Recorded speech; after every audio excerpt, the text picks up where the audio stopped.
mon ami me dit d'aller dire à mon oncle que moi-même je vais acheter le billet d'avion. D'accord, ok. Ben, c'est absurde. Il m'a dit que depuis que je suis en train de parler, j'ai l'impression que tu n'écoutes pas. D'accord, fais ce que tu veux.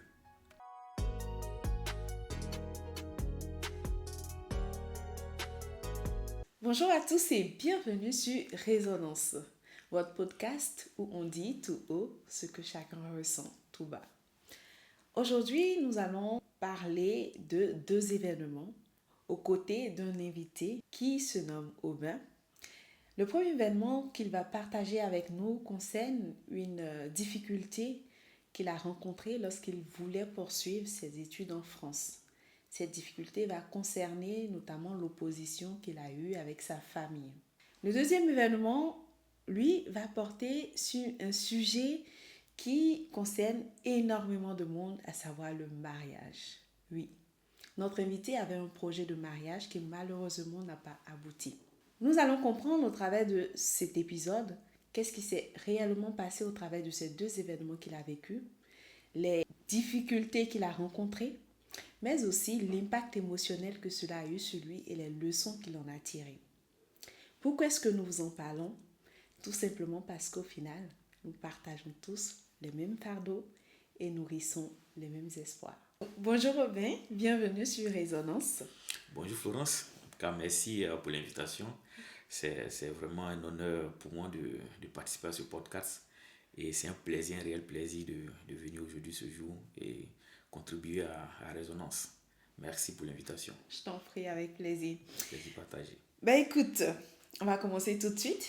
Il n'y a pas de souci. Et j'ai un petit rituel que je vais te proposer.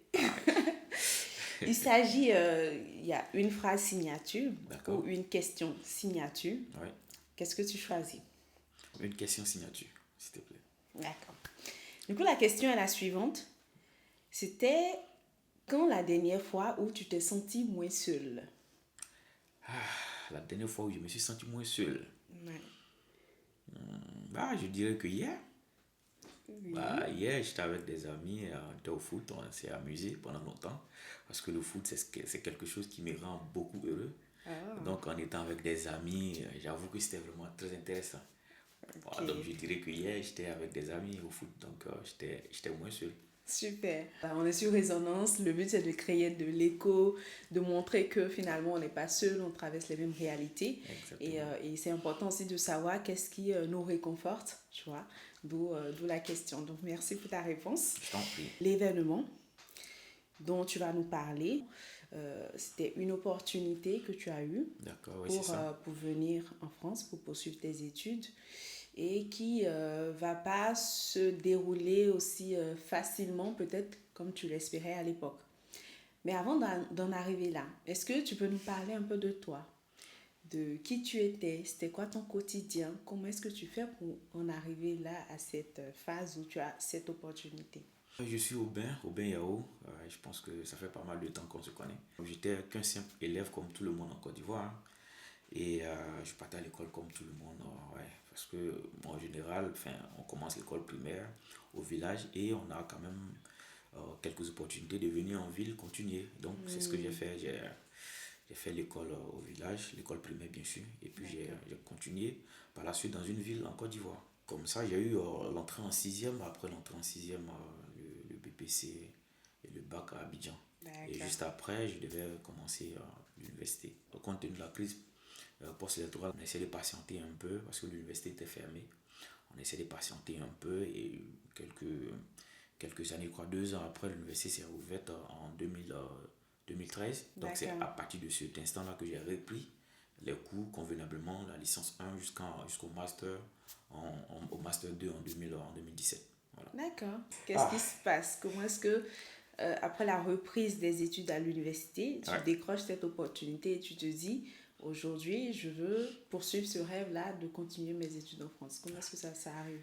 Ça, c'est une très très belle question parce que cette histoire, je la raconte avec passion et avec amour. Parce que ça fait partie de moi. Déjà, je vais commencer par un tout début, c'est-à-dire la phase universitaire à Boua-Djamé, si je peux me permettre de dire l'université. Vas-y. Bon, j'ai fait l'université à Boua-Djamé, précisément les sciences fondamentales appliquées. Ce sont les mathématiques, sciences physiques et puis mathématiques, sciences physiques et puis informatique. Oui. Voilà. Bon, on a commencé, bien sûr, la première année avec quand même un peu de difficulté, vu que bah, on a passé quand même environ 2 à 3 ans sans... sans faire les cours. Donc, quand tu reviens, tu as des réflexes que tu as déjà perdus. Et puis, surtout que nous qui étions un peu, qui sommes dans des familles assez modestes, on essayait tant bien que mal d'avoir un peu d'argent pour pouvoir subvenir à nos besoins. Donc, du coup, dans ce sens-là, moi, j'avais déjà une petite entreprise de gestion de cabine téléphonique que je gérais. C'est ce qui me permettait d'avoir un peu de sous.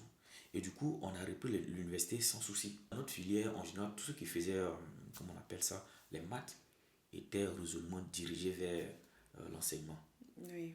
Et comme moi, je ne me voyais pas trop aller faire l'enseignement, je me suis dit, bon, pourquoi ne pas essayer l'informatique? Mais l'informatique, bon, c'est un peu, enfin, c'est un peu de mathématiques, certes, mais c'est pas poussé. Donc, j'ai choisi l'informatique. Et du coup, bah, enfin, on appelle ça la troisième année, c'est bien passé. La licence, je veux dire, c'est bien passé. Ensuite, le master 1 aussi, c'est bien passé. Le master 2, bah, pendant l'année académique du master 2, j'ai eu l'opportunité de venir en France. Je rappelle que j'ai fait le master 2 en informatique en 2017, l'année académique 2016-2017. D'accord, en Côte d'Ivoire, à En Côte Abidjan. d'Ivoire, à Abidjan, bien sûr, merci.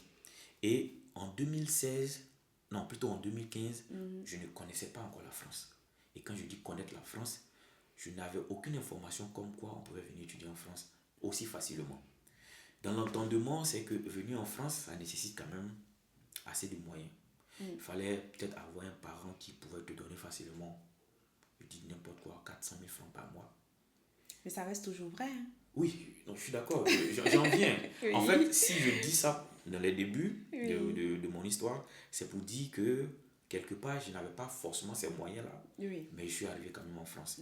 Parce qu'en 2015 déjà, je ne connaissais pas encore la France, ou du moins, je ne savais pas qu'il fallait venir en France pour étudier. Tu ne savais pas qu'il y avait des possibilités de poursuite d'études en France. Okay. Voilà. Donc, en 2016, moi, je faisais le Master 1. Et cette même année, j'avais des dévanciers qui étaient en Master 2. Qui, eux, avaient idée des études en France. D'accord. Donc, ils ont fait toutes les démarches possibles et à la fin, ils nous ont appelés pour dire, bon, les frères, les petits frères, comme on le dit à l'université, nous, on va en France. On va vous confier l'université. Enfin, on vous confie la filière. Voilà ce qu'il faut faire, voilà ce qu'il faut faire, voilà ce qu'il faut faire. Votre héritage, gérer l'héritage. Voilà, gérer l'héritage. En même temps, ils nous ont donné tous les tuyaux, comme quoi, comment est-ce qu'il fallait faire pour venir étudier en France. D'accord. Et comment est-ce que même si tu n'avais pas des parents qui avaient assez de moyens, il y avait quand même des possibilités d'avoir un peu d'argent quelque part pour financer ses études en France. Voilà. Donc, c'était quand même une opportunité pour nous. Et ce que nous on a fait, c'est qu'on s'est constitué en groupe. D'accord. Il fallait maintenant prendre toutes les informations possibles. Et quand je parle d'informations, le cours, les entretiens, qu'est-ce qu'il faut connaître, comment est-ce qu'il faut se préparer, tout ça, on avait toutes ces informations. Oui. Donc, c'était un engouement pour nous dans notre classe. Je crois qu'on était un effectif d'environ peut-être 25, 26 personnes. On était quand même privilégiés dans l'université. Oui, c'est plutôt correct, c'est voilà, rare ça. Voilà, la plupart des autres filières, ils étaient au-dessus de 60 personnes, on était une vingtaine. D'accord. Et c'était privé. Donc, du coup, il y avait un engouement, pas possible, en tout cas pour la moitié de la classe, de nourrir ce rêve-là, de venir en Europe. Voilà. Donc, du coup, chacun a commencé, pêle-mêle, de part et d'autre, on appelle ça, à rassembler toutes les infos, tous les documents qu'il faut, même l'argent qu'il faut, les moyens qu'il faut pour affronter en fait cette réalité de venir en France. Dans mon cas, ce que je faisais, c'est que je réunissais toutes les informations possibles pour pouvoir en parler à mes parents. Donc du coup, je me disais, c'est vrai que j'avais commencé des choses, mais je n'avais pas encore informé la famille. J'attendais d'avoir l'attestation. D'acceptation d'une école. Merci. Oui. L'attestation d'acceptation, merci. Oui, d'une école en France, et ensuite tu allais en parler aux parents. Parce que le rêve était là, mais si je partais le dire, peut-être que depuis le début, j'allais peut-être me décourager et puis je n'allais pas continuer. Mais j'attendais que j'aie une acceptation. D'accord. Et Dieu merci, je crois en juin 2017, non, plutôt en mars 2017 plutôt. Je crois, ouais, c'est ça, j'ai eu une acceptation. Et je décide un jour, je ne sais plus quel jour, mais je décide d'aller annoncer à mon oncle. Parce que là, j'ai grandi chez mon oncle maternel. C'est lui qui m'a vraiment forgé, on lui dit ça comme ça. Donc, j'annonce à mon oncle un jour que je pars en France. Enfin, j'ai une acceptation pour des études en Europe. Et sa réponse directe, c'est que est-ce que c'est une information sérieuse, le document que je lui présente, que, que d'aller que j'aille me renseigner pour plus d'informations. D'accord. Alors que moi, avant de venir, j'avais déjà préparé, j'avais déjà toutes les informations possibles. Oui, parce que tu as pris beaucoup de temps Exactement. à te préparer avant d'annoncer la nouvelle. Parce que on a commencé à nourrir le projet, je dis bien on appelle ça en 2016. Oui. Donc déjà, il y a des amis, par contre, eux, dès que nos devanciers nous ont partagé l'info, eux sont partis voir en même temps leurs parents pour que voilà, les démarches puissent continuer. Mais moi, dans mon cas, j'ai attendu que j'ai l'acceptation pour que ce soit un peu plus crédible. Et oui. Voilà. Oui. Donc, je suis parti le voir, il m'a dit bon, que j'aille prendre un peu plus d'informations. Et sur le champ, il lui a dit non, bah, je me suis déjà renseigné, c'est quelque chose de fiable. Et il n'a rien dit. D'accord. Et je me suis replié. Je vais appeler ça un repli stratégique. Donc, bah, Mais quand tu dis replier, c'est dit, il n'a rien dit. il n'a rien dit. Et on est resté comme ça. C'est resté comme ça. Et moi, en fait, ce que je voulais dire, c'est que il fallait que j'aille réfléchir encore. C'est ce que j'appelle repli stratégique.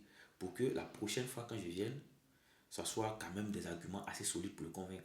d'accord. Mais quand tu dis il n'a rien dit, ça veut dire que en fait, on peut tous imaginer. Est-ce que ça veut dire qu'il attendait de toi que tu fasses ce qu'il a dit, aller encore chercher d'autres informations? Ou bien c'était du genre, bah écoute, j'ai compris ce que tu as dit et j'ai pas. Voilà. Je pense que c'est plutôt dans le deuxième sens. J'ai compris ce que tu as dit. Je n'ai, je n'ai, je n'ai plus rien à te dire. Oui. Parce que, en clair, le fait de me dire va chercher plus d'informations, c'était pas vraiment ce qu'il voulait me dire. Mais c'était plutôt un message caché, comme quoi c'était pas la peine de continuer. Oui. Parce que, bah voilà, ça ne sert à rien. Mais je m'étais quand même préparé. Donc, après l'étape de l'acceptation, je pense que c'est pas la plus difficile. La deuxième étape, c'était de pouvoir avoir le visa. Et c'est dans cette partie-là que les choses vont commencer à C'est se compliqué. compliquer. Donc, bah, moi, je pars, vu qu'il m'a dit de revenir. Donc, je pars une semaine après, je reviens et dis non. Vraiment, j'ai réfléchi et cherché toutes les informations qu'il faut. C'est décidé que je compte aller continuer en France. Et voilà. Il me ressort que bah, le message qui m'avait passé il y a de cela 1 ou 2 semaines, Oui. le message n'est pas passé. Parce qu'en clair, si le message était passé chez moi, je n'allais plus revenir vers lui pour lui dire que je nourris encore cette idée. Donc, sur le champ, j'ai envie de dire, Donc, ça m'a affaibli. Sous-entendu, c'était quoi concrètement? C'était oublie ton rêve Oublie ton et rêve. passe à autre chose. Passe à autre chose. D'accord. C'était ça le message qui était là. Et moi, ça m'a glacé. Mais, têtu que j'étais, je persévérais. Donc, je n'avais pas suffisamment d'argent pour entamer certaines démarches. Mais j'étais quand même poussé et j'attendais que la bourse arrive pour que je puisse accélérer certaines démarches. Donc, j'ai commencé la démarche, en fait, j'ai commencé la recherche de logement. Il y a eu une acceptation de logement en France ici, c'était au Crous. Donc, ça, c'était quand même positif. Donc, ça me permettait d'être de plus en plus heureux, d'avoir plus de, j'ai envie de dire, plus de courage pour pouvoir continuer. Pouvoir continuer. Exactement. Mais du coup, quand ton oncle, il te dit, enfin, sous-entendu, parce que voilà, nous, on a paraphrasé, mais quand il te dit, oublie un peu ce rêve-là, Ouais. paraphrasé. Toi, à la base, tu attendais quoi de lui? Oui, justement, très belle question. Tu sais, en général, en Afrique, quand un enfant veut aller peut-être à l'extérieur pour faire des études, les parents ont un peu peur. Oui. Donc, les parents se méfient un peu, surtout pour le coût qu'on appelle ça, des études. Mais moi, dans mon cas, j'attendais juste que mon oncle me dise oui. Pour moi, c'est une bénédiction. Parce que je n'attendais pas grand-chose, je n'attendais pas forcément des moyens costauds, enfin, de grands moyens Oui. pour aller faire mes démarches. Il savait ce à quoi je m'attendais, il savait dans quoi je rentrais, mais j'attendais que mon oncle me dise ah, mon petit, vraiment, c'est une très bonne nouvelle Oui, parce que bravo. tu as été quand même tu as fait partie des majors de promotion au lycée, et quand tu apportes une telle nouvelle, vraiment, moi, ça me plaît. En tout cas, tu as toute ma bénédiction, tu peux partir. Oui, tu avais besoin d'un Bien soutien. sûr, voilà, de la part de mon oncle. Et ça n'a pas été le cas. Et c'est ce qui m'a beaucoup... parce que, on peut dire en griffe, au volet financier, je dirais que, certes, il n'y avait pas forcément de l'argent, mais j'avais une idée en tête de ce qui allait me permettre de financer mes études. Oui, mais quelque part, est-ce qu'il y avait cette ouverture-là pour que tu lui expliques concrètement ce que tu attendais de lui? Parce que mine de rien, je pense que c'est une réalité de beaucoup de familles africaines. Au-delà de l'opportunité que ça peut présenter Oui. pour son enfant d'aller poursuivre ses études à l'extérieur, il y a un gros volet financier qui intervient Oui. et ça leur fait peur. Oui. Tu vois. Donc, est-ce que tu as eu l'opportunité de lui expliquer concrètement que oui, en fait, là, j'y tiens, mais ne t'en fais pas pour le côté financier, j'y ai réfléchi, on va. Ou bien ça va venir après. Bon, après, il y a une chose qui est sûre, c'est que mon oncle est quelqu'un de très, j'ai envie de dire, très sérieux. Oui. Et du coup, de l'approcher de cette manière, Ok, c'est un peu lui manquer de respect, d'accord. d'une certaine manière. Parce que si, j'ai envie de dire, du lycée jusqu'à peut-être mes Master 2, Mm. tu ne lui as pas fait des propositions de pouvoir financer toi-même tes cours, Oui, ça surtout. serait un peu compliqué. Ouais, Voilà. ok. Voilà. Et même si tu lui disais ça, il avait quand même dans sa poche quelque chose à sortir pour te dire non, rien ne prouve que ça va fonctionner. Donc, c'est la partie qui suivait, c'est que je devais maintenant faire le visa. Donc, j'ai eu la chambre estudiantine. J'ai eu aussi, enfin, il fallait que je fasse le visa. Bon, le visa, je suis parti à l'ambassade, Dieu merci, j'ai pu avoir le visa. Et quand j'ai eu le visa, il y a quelque chose qui s'est passé, c'est que, en fait, pendant que j'étais en train de faire les démarches, je faisais quand même un stage dans une entreprise de la place. Et j'ai croisé un ami du lycée qui était aussi mon voisin, mais qui était à l'NCA, dans une école prestigieuse de la place, mais qui travaillait déjà. Pendant que moi je faisais le stage, lui il travaillait. D'accord. Et il était un prestataire. Donc, un jour, je vais en entreprise et puis je le croise. Donc, dans nos échanges, je lui dis, bon, je veux aller en France, que je vais aller faire des études. Il dit, bah, ça c'est une très bonne nouvelle, c'est bien. Donc déjà, quand je lui ai dit, il m'a encouragé de la sorte.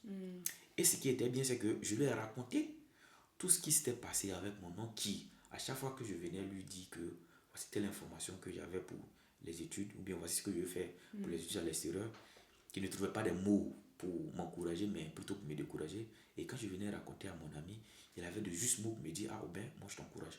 Parce que mon ami en question, lui, il avait fait Campus France 3 fois. Il a réussi 3 fois. Mais il n'est pas allé. C'est juste un choix délibéré de ne plus revenir, de ne plus venir en France. D'accord. Voilà. Donc, il me disait que, bon, moi j'ai fait ça quand je suis arrivé à telle étape, je dis, il ne fait plus. J'ai fait ça. Donc, il me disait, bon, fais ça, fais ça, fais ça, fais ça. Donc, quand j'ai eu le visa, il lui a dit, bon, il me reste à avoir le billet d'avion. Mon ami me dit, d'aller dire à mon oncle que moi-même, je vais acheter le billet d'avion. D'accord, ok. Ben, c'est absurde. Parce que le billet d'avion, on est d'accord qu'en Côte d'Ivoire, le billet d'avion pour venir en France, c'est pas moins de 300 à 400 000. Oui. Je suis parti à la maison, j'ai dit que, tonton, c'est moi qui vais acheter le billet d'avion par l'intermédiaire d'un de mes amis qui va m'aider. Donc, moi, j'étais confiant parce que quand il me dit ça, ça veut dire que quelque part, on appelle ça, il a une idée derrière aussi. Oui, derrière la tête. Mais bien avant, ça dit que quand j'ai eu le visa, que je suis parti dire à mon oncle, j'ai dit que j'ai eu le visa, je vais voir mon oncle, je lui dis bon, en fin de compte, j'ai pu avoir le visa qui est tant demandé et je pense que je vais partir. Et ce jour-là, le mot qu'il a sorti, c'est-à-dire que d'habitude, il me disait non, on va prendre plus d'informations, mais le mot qu'il a sorti, c'était un peu, j'ai envie de dire un peu déplacé, mais bon, j'ai pris ça sur moi et je ne l'ai pas digéré pendant au moins 3 ou 4 jours. Ah Il bon? m'a dit que en fait, depuis que je suis en train de parler, j'ai l'impression que tu n'écoutes pas.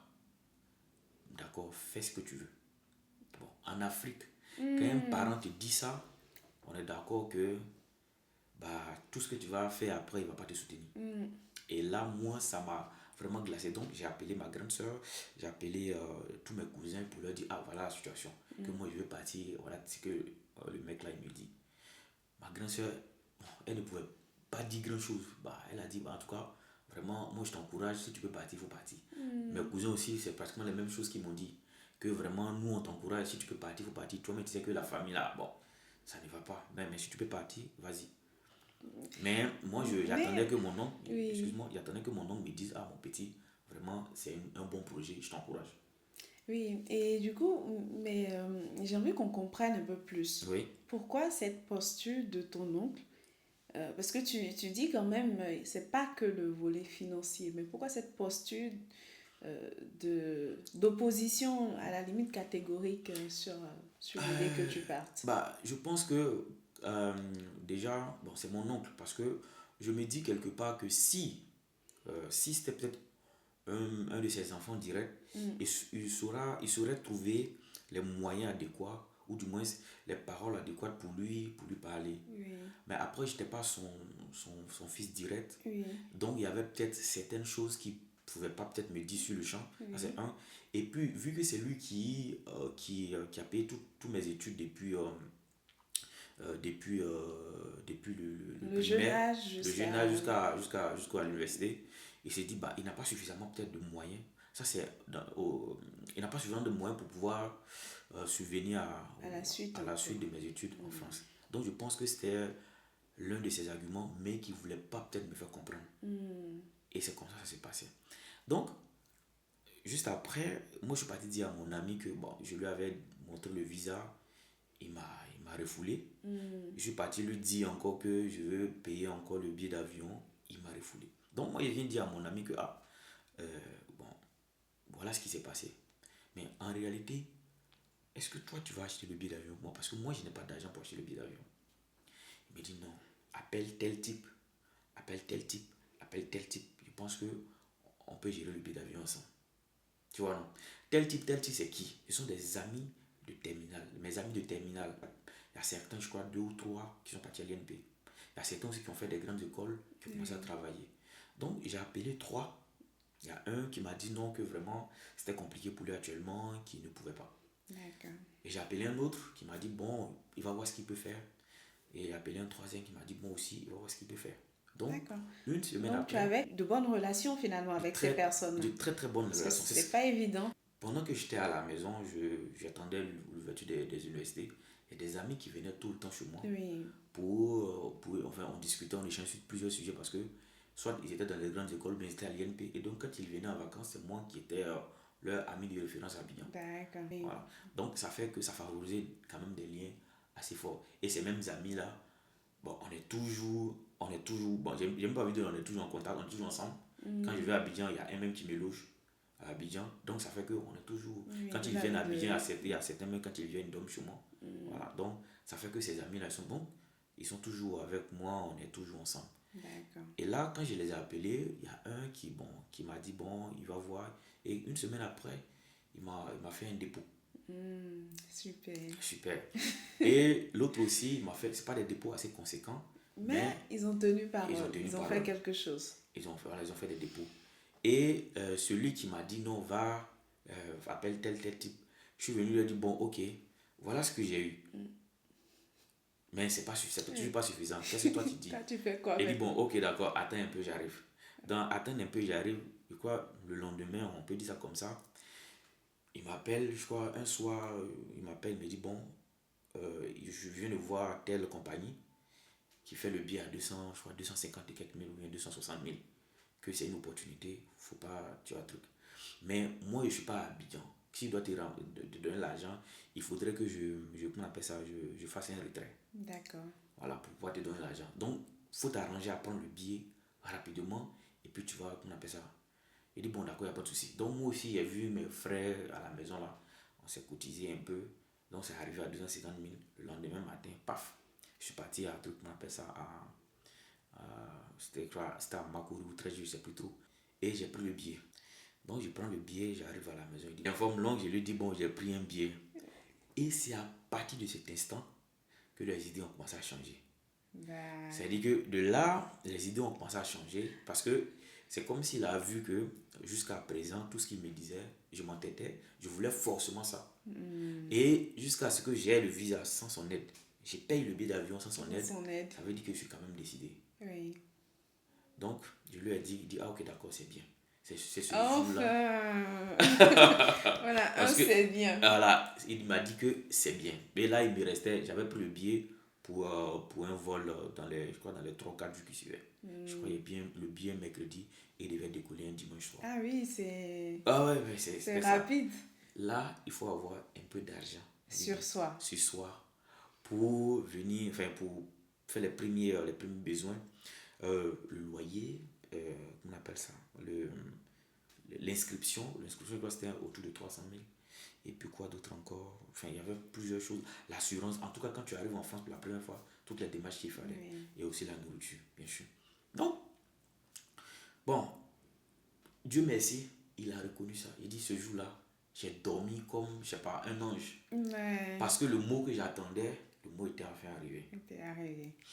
Oui, Donc, parce que c'est un soulagement. Tu as besoin de la exactement. bénédiction de la personne qui t'a toujours soutenu, qui t'a porté avant de partir. C'est Exactement. pas dans de telles conditions vous allez vous séparer. Exactement. Donc, Donc, je du coup, comprends. c'était vraiment le mot que j'attendais et c'est arrivé. Et du coup, il fallait maintenant trouver le nécessaire pour y aller. Bon, j'ai tapé un peu toutes les portes. C'est vrai que les portes étaient quand même verrouillées. Mon ami, quand il est arrivé, le reliquat du billet d'avion, il me l'a donné. Je suis venu rembourser à ceux que, enfin, le prêt que j'avais pris avec mes frères. Et du coup, j'ai cherché un peu toujours comment est-ce qu'il y allait avoir l'inscription. En 4 jours, En 4 jours. 3-4 jours. 3 4 jours. Donc, bon, un soir, je suis rentré et puis mon oncle m'a dit qu'il veut me voir. Il dit, ok, d'accord, il n'y a pas de souci. Donc, quelque chose de très rare. D'habitude, quand il veut te mettre au fauteuil blanc, on sait ce que c'est au salon et puis voilà. Donc, il dit, bon, allons dans la chambre. On rentre dans la chambre, il dit, ah, vraiment, on appelle ça, j'ai constaté que depuis un bon bout de temps, tu nourris vraiment le projet d'aller en France. Que vraiment, au début, je n'étais pas d'accord, mais je vois qu'en fin de compte, c'est vraiment quelque chose qui te tient à cœur. Et bon, en tout cas, je t'encourage. Tu as besoin de quoi en fait? Il lui a dit, bon, Ouais, c'est génial. il lui a dit, bon, actuellement là, j'ai déjà, en tout cas, la plupart de tout ce dont j'ai besoin, j'ai eu ici, mais il me manque l'inscription. Maintenant, il reste aussi peut-être les trucs des premiers besoins. Il m'a demandé l'inscription, c'est combien? Il lui a dit c'est 300 quelques mille. Bon, j'ai fait une conversion de quoi, 400 ou 500 euros là, en francs CFA. Il dit bon, ok, d'accord. Donc, et puis on s'est laissé là. Donc, moi aussi, je suis parti, j'ai appelé un tonton, enfin, un tonton du côté de mon papa, parce que moi, je suis pas beaucoup proche des parents de mon papa. Je suis plutôt proche des parents de ma maman. Donc, du coup, Oui, parce que tu parlais de... Là, on est avec ton oncle maternel. maternelle, Donc, c'est exactement. vraiment côté Voilà, maternel. donc, j'ai pu appeler mon père biologique. Bon, malheureusement, mon père biologique n'est pas. Enfin, j'ai pas grandi avec lui. Mais on avait quand même les contacts. On se parlait souvent. Mais il n'avait pas, lui-même, il n'avait pas de moyens pour pouvoir m'aider même dans mon cursus scolaire. C'était un peu difficile pour lui. Mais je l'ai appelé et je lui ai expliqué le projet. Mais lui, il ne m'a pas refoulé tout de suite. Il m'a dit franchement que lui n'a pas les moyens. Mais il va voir, il fera ce qu'il peut. Il lui a dit ok, il n'y a pas de souci. Donc il m'a donné le contact d'un de ses grands cousins ou frères, c'est plutôt. Et je l'ai appelé, le mec, il m'a donné 100 000 francs CFA. C'était un gros soulagement. Tu vois. Et le lendemain, quand je suis arrivé chez mon oncle m'a donné, je crois, 300 000, on appelle ça, la scolarité. Oui, Donc déjà, j'avais déjà 100 000 francs qui allaient me permettre de vivre pendant au moins quelques jours. Maintenant, en temps, bon, ce que je n'avais pas dit, c'est que quand j'ai eu l'inscription j'ai eu l'acceptation pour le cours, c'est-à-dire c'était le logement universitaire, il fallait payer, comment on appelle ça? Il fallait payer, je crois, la caution ou le loyer, un truc comme ça. Oui, Le parce premier que mois. c'est ça, parce que tu as besoin de l'attestation aussi. Non, non, l'attestation, tu l'as. Mais D'accord. pour que, dès que tu viennes, on puisse te donner la chambre, je crois que tu dois payer une réservation. En tout cas, tu dois payer un mois entier. Pour que dès que tu arrives, on te donne en même temps la chambre. Mais tu n'as pas besoin de ça avant de Non, déposer le visa. non, tu n'as pas besoin de Tu ça. n'as pas besoin Mais de prouver que tu as un logement. non, l'acceptation que tu as eue là, déjà, c'est suffisant. D'accord. Tu n'as pas besoin de prouver que tu as payé. Parce qu'ils te donnent l'attestation du CRUS. Et pense que le consulat appelle appelle le course ici, un truc comme ça, pour D'accord. vérifier si vraiment, voilà. Voilà, ça fait office de réservation. Mais pour le course, tu dois d'abord réserver avant de venir, tu vois. Oui. Exactement. Donc, j'ai appelé un ami. Parce que tu avais un délai de réservation. C'est-à-dire que si, je crois que c'était, je sais plus, c'était 2 semaines, je sais pas quoi là. Si tu ne réserves pas, juste après les 2 semaines, on te retire la chambre, on donne à une autre personne. Mais ça n'a rien à voir avec les démarches de visa De et autres. visa, Ça. d'accord. C'est juste que tu dois confirmer ta réservation. Bon, en tant qu'étudiant, c'était un peu difficile. Je t'assure qu'il y avait juste l'argent pour pouvoir vivre le mois parce que je faisais des cours à domicile. Ça, c'était normal. Pour Abidjan, je ne suis pas quelqu'un de galéré. Mais pour venir en France, j'avoue que c'était compliqué. Donc, j'ai appelé un ami. Je pense que tu le connais. Je ne sais pas si je dois dire son nom. Ben, si tu veux lui faire une dédicace, Ok, tu peux dire dédié son nom. aussi cette vidéo à Georges Fouy. C'est D'accord. l'un de mes meilleurs amis en France. Oui, Il est devenu mon frère. Et je l'ai appelé, il était, parce que lui, pendant ce temps, je crois qu'il faisait une formation où il devait partir en Espagne, un truc comme ça. Et je l'ai appelé, il lui a dit, c'est compliqué, je dois solder pour confirmer ma réservation, que j'ai pas d'argent. Mais prête-moi cet argent-là, c'était, je crois, 160 et quelques euros, qui fait au-delà des 100 000 francs. Prête-moi cet argent, quand j'arrive, en tout cas, je m'arrange à te le remettre. Lui, il était déjà en France. Il était déjà en France. Voilà, il était déjà en France. Mais comme je le dis, il faisait une formation, il était en Espagne. Oui. Donc, de l'Espagne, il dit comment est-ce que lui va faire pour régler le problème parce que moi, c'était urgent. Donc, j'ai appelé aussi un ami qui était déjà, l'un de nos devanciers qui était déjà en France, qui était à Rennes.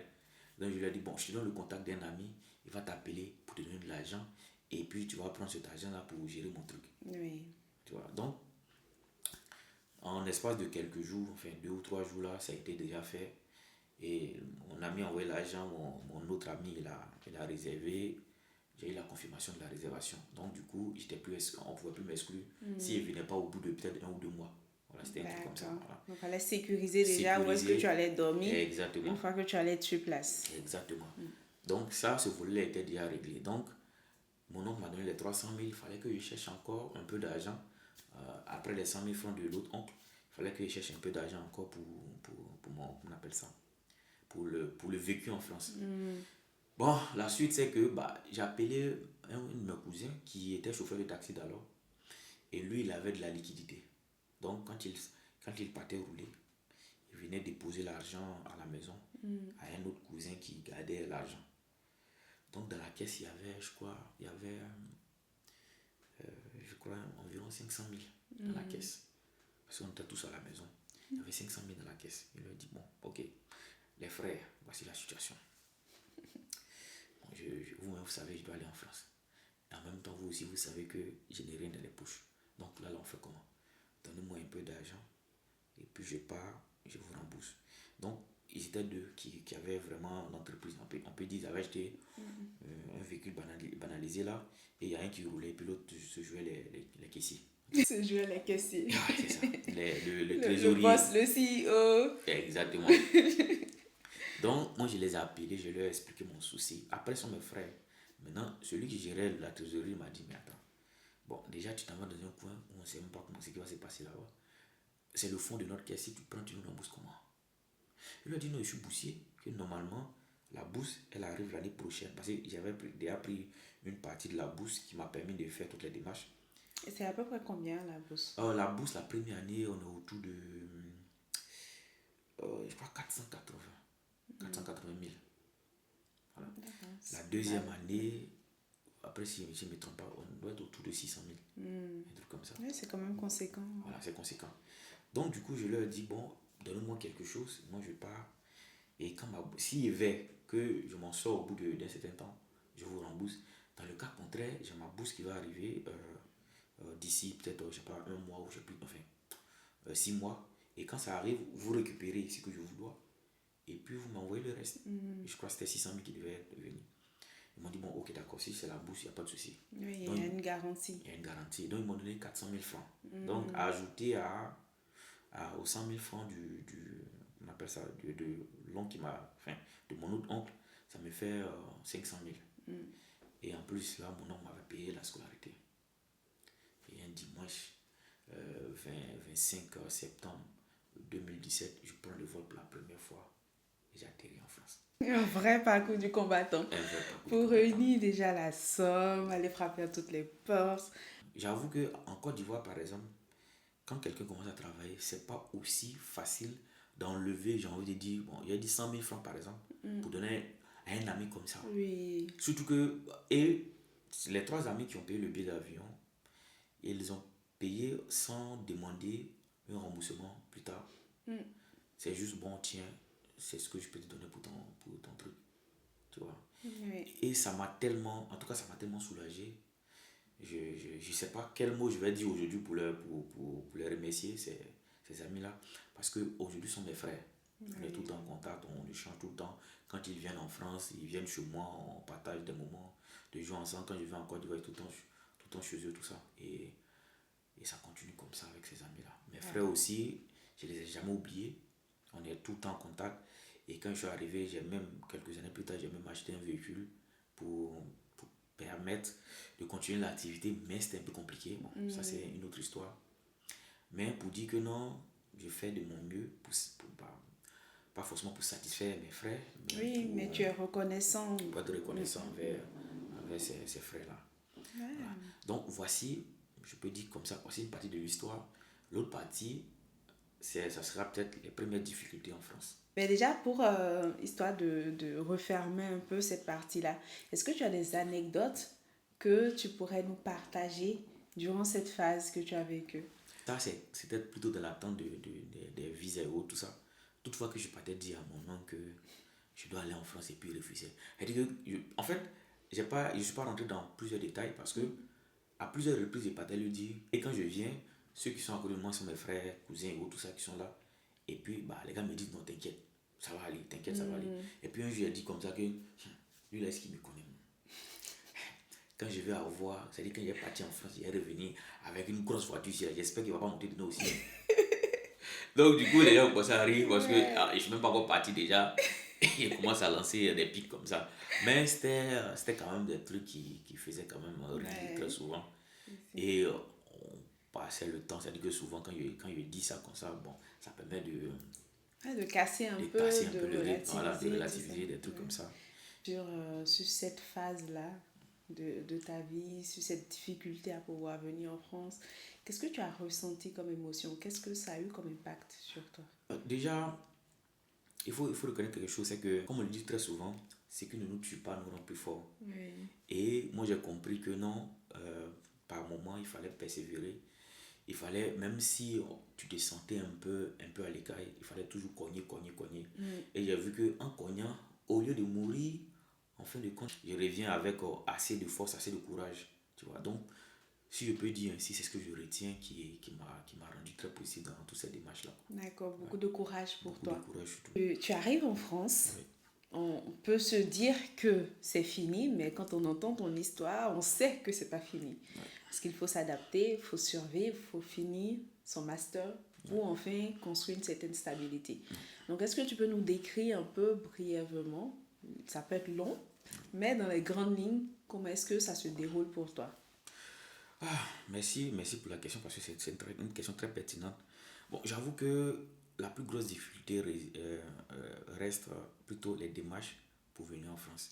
Pour la suite, je ne vais pas qualifier ça de grosse difficulté D'accord. parce que ça a été un peu quand même assez, j'ai envie de dire, assez relax. C'est vrai que bah, quand je dis relax, c'est pas peut-être relax par rapport à certaines personnes qui ont suffisamment de moyens, Oui. mais j'avais un certain confort qui me permettait quand même d'étudier, de manger et de vivre convenablement. Il n'y avait pas de grands soucis à ce niveau-là. Mais sauf que bah, déjà, quand tu arrives en France, tu es confronté à une première difficulté qui est le froid. Il fallait supporter ça. Et c'était vraiment pas facile dans les débuts. Oui. Et ensuite, il fallait faire des provisions à la maison, enfin, des provisions pour la chambre, de telle sorte que non, tu puisses vivre au fur et à mesure. Mais ce que j'ignorais, c'est que bah, il y avait des dépenses qui n'étaient pas vraiment prévues. Donc quand je parle de dépenses, il y avait des trucs d'assurance, il y avait plein de choses qui étaient en fait, qu'on ne savait pratiquement Oui, pas. des frais cachés, des Des dépenses frais cachés, des qu'on dépenses voilà, ne- qu'on ne connaissait pas. Mais ce qui était bien, ce qui était à ma faveur, c'est que je n'avais pas à payer le transport pour aller à l'université parce que le campus, c'était vraiment dans l'université. Donc ça, c'était déjà un avantage. Mais je ne savais pas que pour avoir peut-être un petit boulot, il fallait attendre, enfin, il fallait remplir certaines conditions. Et nous, on se disait, enfin, étant en Côte d'Ivoire, on se disait, bah, tu arrives au bout de 2 mois, 3 mois, Tu as un boulot. tu peux te prendre un boulot. Parce qu'on se disait qu'il y a des boulots en griffe que les Français de souche ne voudront pas faire. Et que nous, ça ne nous posait pas de problème de le faire. Mais sauf que jusqu'en fin novembre, c'était compliqué. D'accord. Déjà, tu l'as dit, tu arrives en septembre. J'arrive en septembre. Donc jusqu'à fin novembre, tu n'as pas encore de job. Je n'ai pas de job. Même jusqu'en fin décembre, je n'avais pas de job. Donc, je parle de fin novembre parce que à partir de cet instant-là, la poche a commencé à se vider convenablement. Et c'était devenu un peu critique. Parce que jusque-là, tu vivais avec les moyens avec que tu avais réunis quand tu venais. Exactement. Et du coup, mais ce qui était bien aussi, quand je suis arrivé, j'ai payé, je crois, deux mois de plus pour la chambre.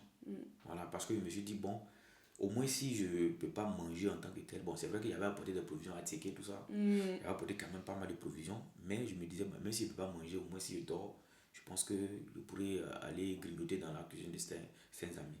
Donc, en fin novembre, ça commençait à être un peu compliqué. Et je me souviens, j'ai une tante qui est venue. Ce qui était bien, c'est que cette tante-là, elle avait... j'enseignais ses enfants et elle avait un reliquat de salaire qu'elle me devait. Ensuite, vu que je travaillais aussi en tant que stagiaire, il y avait aussi un certain reliquat qu'on me devait dans l'entreprise. Et là, quand elle arrivait avec cet argent-là et elle a complété, ça faisait environ 100 000 francs CFA, qui fait autour de 150 euros. Et vraiment, ça m'a beaucoup soulagé. Et à partir de cet instant-là, j'ai envie de dire que tout s'est décanté, la situation s'est décantée au fur et à mesure jusqu'à ce que je sois là aujourd'hui. J'ai eu ma bourse juste après. Ça a été facile pour moi parce que mes frères ont récupéré leur dû et ils m'ont envoyé le reste. Je crois que la bourse était 600 000. Et moi, j'ai reçu environ 150 000 francs. D'accord. Et à la suite, j'ai pu avoir un stage de Master 1 dans le mois de juin. Et j'ai eu aussi un boulot d'été pendant l'été 2018. Et ainsi de suite jusqu'à ce que j'ai un CDI en 2019 et que j'ai soutenu bien avant d'avoir j'ai soutenu bien avant d'avoir le CDI. Et aujourd'hui, je peux dire que je suis quand même heureux. J'ai envie de dire, j'ai réussi, mais selon moi.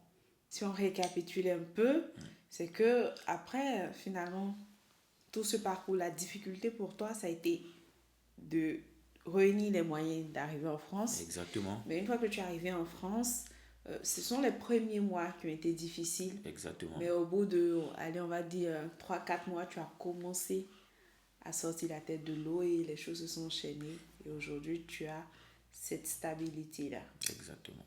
D'accord. Bah, bravo pour ton parcours. Merci bien. C'est une très belle histoire. Merci. Je pense qu'il y a énormément de personnes qui vont se retrouver là-dedans. Je pense aussi. En tout cas, moi, je me retrouve dans certaines parties de ton histoire. Oui.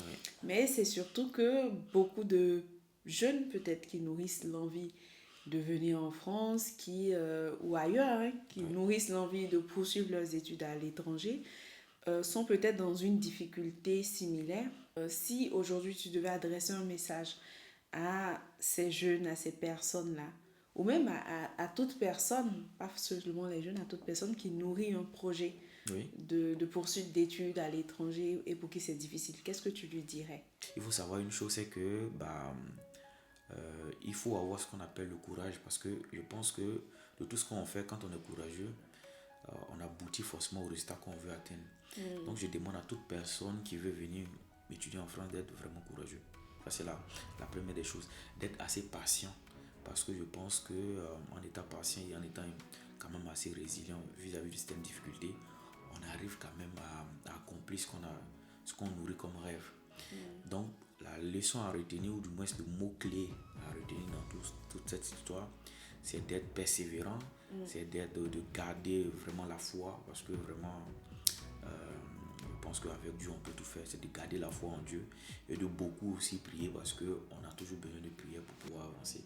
Voilà ce que je voulais dire pour tous ces jeunes qui veulent vraiment, on appelle ça, venir à l'aventure pour les études. D'accord. Nous sommes au thème du décryptage, on va dire, de l'histoire concernant le premier événement que Aubin a vécu. Là, nous allons entamer la deuxième partie de cet épisode et donc vous suivrez certainement l'épisode en 2 parties. Et là, dans la deuxième partie, il va nous raconter son projet de mariage qui n'a pas abouti.